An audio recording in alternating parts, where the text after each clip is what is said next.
It has been termed as one of the most powerful volcanic eruptions of the 21st. The situation in Tonga remains unclear tonight, with the Pacific nation international phone and internet connections have been disrupted, making communications difficult.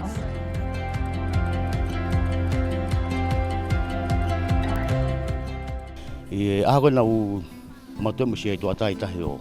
Siya ki haga fu peo e pungam numu keiki. Na tanga siya toda ke male te mamat.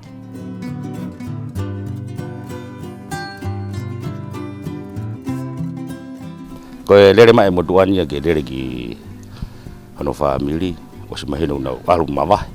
Ke tulimu ya tu pega no family kana ya ki fe fin mo tua ko ki porio.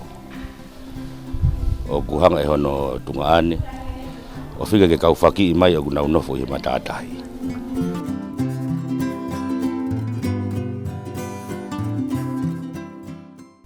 ko hono moni na pau e mo i ke more ka kau whakapapau ko o whalaia e o tuane ha o pe au ulo aki ko ke tu pe mo koa aluia hok ta whakahaha ke pe au aluia he loto hala ha o pe au no ua aluia hoku ta whakaifo. Ka ki ha tahi e taha ha o ki homba api. Ha o e pe au o no tolu. Ko fu pe au e na e lahi, ko ia na mawhai ke hea.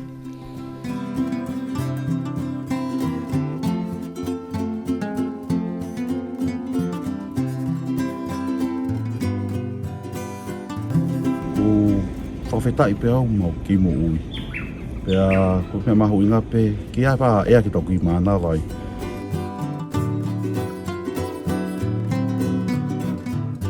O maulele. Magungo ki moko puna hua. O nau kaka na tuki o lunga kua wini nau te toi floto mani oke. O toa ta ute floto mani oke. O se hake o mfupe au e ua. Nau ka ila na whai kulotu kai ka ila ka si isuke.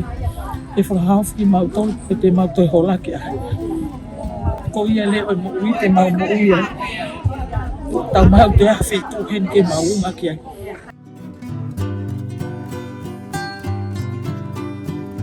Ia toko ni koe ki ai, o hau ia whiurak pia ulahi. Uruaki, o ne tau ia mautolo mautua, o mau whaake mautori e hikau alo a kau. O mawahe e tunga anei, kau nofo bea iwa mo whini motua. Neo ngona e ngari pakatu upake ai hoko mai ai paingata kana iai pe taimi painga mari ai o tua mai kai nga ke mau pe tukutuku i ne kei aho i ne kei taimi.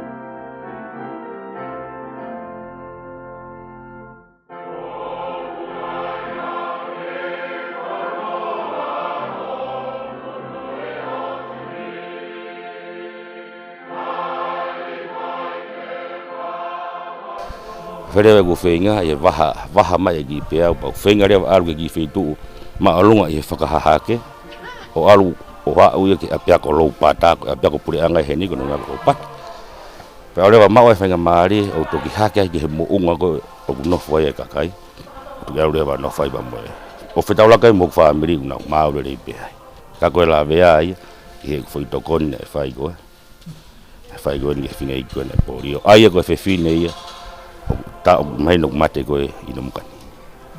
Ko wei tari mai. E atu tari mai. Ase ake ko aisake tamai lina te tau wheinga ki olu.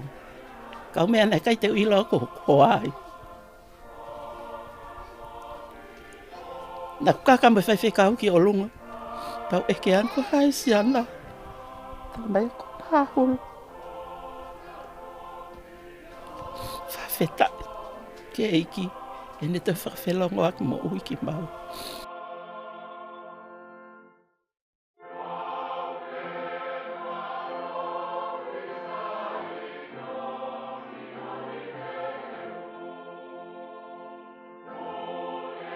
Ko koe whakawheta I peña ki he eiki e ne mai hawhainga Māori ke mau ki mo ui.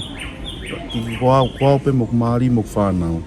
Taku koe I piki pe ia pressure ia. Koe whi whakawheta I pe. Taku apea ofalahi atu ke tonga kotoa pe. Ka pauna e tō mai e whaingatanga koe ni o ku marua ke pō pe ko kaupō uri. Ko tautui koe talanoa kehe ia o ia honi.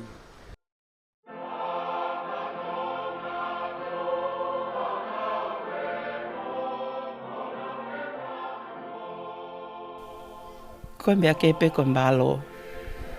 Koe malo whawhetai ke eiki. Sio mata. Ke mafi e o tua. Mono mafi ke whakamo ui au. Mō koa.